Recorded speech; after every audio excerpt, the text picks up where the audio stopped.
This question comes from Kevin Young. It's for Ajit and Greg.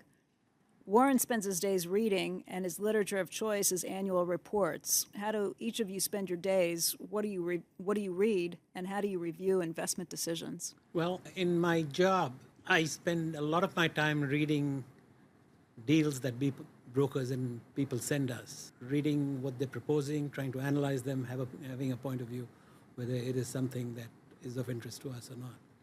I might add, I do not spend a lot of time reading annual reports because I'm not in the stock picking business per se. But in terms of keeping track of what's going on in the insurance business, that's what 90% of my reading is all about. Greg? Yeah.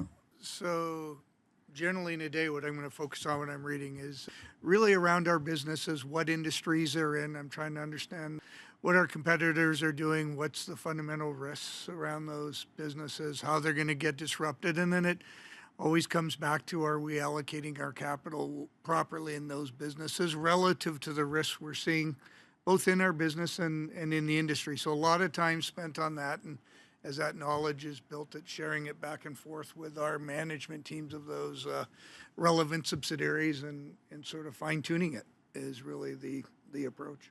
Both of these fellows can absorb information to an extraordinary degree. I mean, they have, and for one thing, they're terribly interested in it.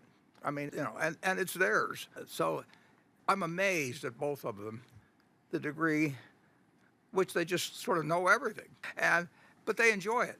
I mean, they're not thinking about whether they'll get the next job that opens up at some huge place or anything like that. Nobody leaves us, basically the ones we want.